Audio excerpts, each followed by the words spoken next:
ಏನಾಯ್ತು? ಯಾಕೆ ಎತ್ಕೋತಿದ್ದೀರಾ? ಕೆಳಗಡೆ ಏನೋ ಶಬ್ದ ಆಯ್ತು. ಇರು, ನೋಡ್ಕೊ ಬರ್ತೀನಿ.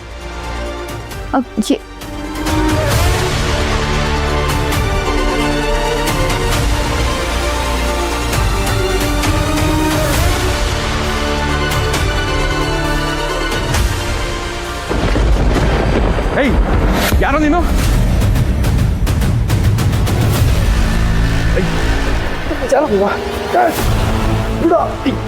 ಯಾರ ನೀನು?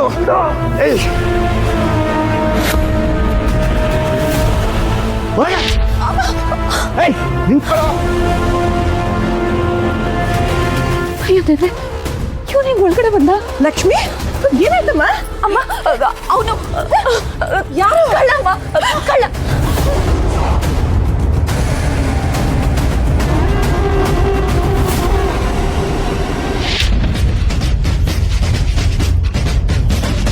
ಏಯ್, ನಿಂತ್ಕೊಳ್ಳೋ.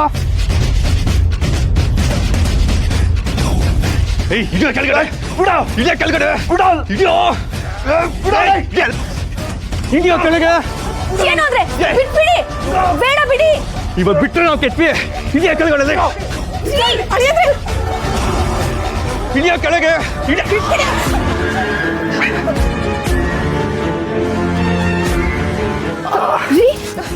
ಏನಾಯ್ತು ನಿಮ್ಗೆ? ಏನಾಯ್ತು? ನನ್ಗೆ ಏನಾಗಿಲ್ಲ ಬಿಡು. ಬೇಡ, ಕಾಂಪೌಂಡ್ ಆಚೆ ಹೋಗ್ಬೇಡಿ. ಅವ್ರು ದೊಡ್ಡ ಗ್ಯಾಂಗ್ ಇದ್ರೆ ನೀವೇನ್ ಮಾಡ್ತೀರಾ? ನಿಮ್ಗೇನಾರು ಆದ್ರೆ?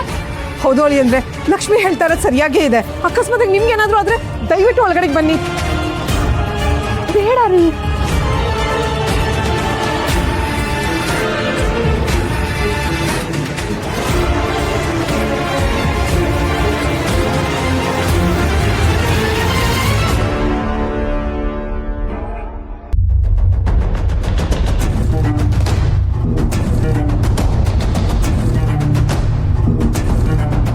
ಅವನು ಯಾರು ಅಂತ ನನಗೆ ಗೊತ್ತು.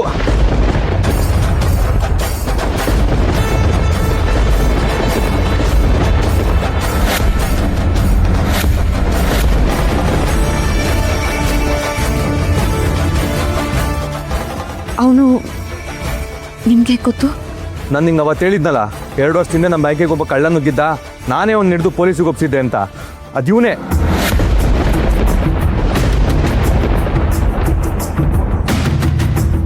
ಕಳ್ಳನ? ಇದೇನಪ್ಪ ಹೀಗೆ ಹೇಳ್ತಿದ್ಯಾ? ಇದೇ ಮೊದಲು ಇಷ್ಟು ವರ್ಷದಲ್ಲಿ ನಮ್ಮನೆ ಕಳ್ಳ ನುಗ್ಗಿರೋದು. ಹಿಂದಿನ ಬಾಗ್ಲು ಲಾಕ್ ಸರಿ ಇಲ್ಲ. ಮೇ ಬಿ ಅಲ್ಲಿಂದನೇ ಒಳಗಡೆ ಬಂದಿರಬೇಕು. ಹೌದಾ? ಹಾಗಿದ್ರೆ ನಾಳೆನೇ ಅದನ್ನ ಸರಿ ಮಾಡಿಸ್ಬೇಕು. ಅವಶ್ಯಕತೆ ಬಿದ್ದರೆ CC ಕ್ಯಾಮ್ರಾನು ಹಾಕ್ಸೋಣ. ಯಾಕಂದರೆ ಸೇಫ್ಟಿ ಇಂಪಾರ್ಟೆಂಟು. ಯಾಕಂದರೆ ಇಂಥವ್ರು ಏನು ಮಾಡೋಕ್ಕೂ ಎಸಲ್ಲ. ಒಂದ್ಸಲ ಸಿಕ್ಕಾಕೊಂಡು ಜೈಲಿಗೆ ಹೋಗಿ ಬಂದರೂ ಬುದ್ಧಿ ಕಲ್ತಿಲ್ಲ ನೋಡು. ಮತ್ತೆ ಜೈಲಿಂದ ಹೊರಗಡೆ ಬಂದು ಅದೇ ಕೆಲಸ ಮಾಡ್ತಿದ್ದಾನೆ. ಇವತ್ತೇನೋ ನೀವೆಲ್ಲರೂ ಇದ್ರೆ ಸರಿ ಹೋಯ್ತು. ಮತ್ತೆ ಅವ್ನು ಬರಲ್ಲ ಅಂತ ಏನು ಗ್ಯಾರಂಟಿ? ನನಗಂತೂ ಏನು ಮಾಡಬೇಕು ಅಂತಾನೆ ತೋಚ್ತಾ ಇಲ್ಲ. ಅತ್ತೆ, ನೀವು ಟೆನ್ಷನ್ ಮಾಡ್ಕೋಬೇಡಿ. ನನಗೆ ಗೊತ್ತಿರೋ ಒಬ್ರು SP ಇದ್ದಾರೆ. ನಾನು ಅವ್ರ ಹತ್ರ ಮಾತಾಡಿ ಎಲ್ಲ ಸರಿ ಮಾಡ್ತೀನಿ. ಇವನ್ ಬಗ್ಗೆನೂ ವಿಚಾರಿಸ್ತೀನಿ.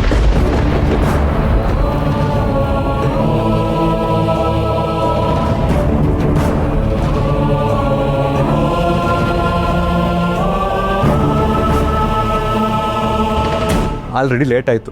ಯೋಚನೆ ಮಾಡಿದ್ದು ಸಾಕು. ಅವ್ನು ನನ್ನ ಮುಖ ನೋಡಿದಾನಲ್ಲ, ನನ್ನ ಬಗ್ಗೆ ಗೊತ್ತಿರೋದ್ರಿಂದ ಮತ್ತೆ ವಾಪಸ್ ಬರೋ ಧೈರ್ಯ ಮಾಡಲ್ಲ ಅವನು.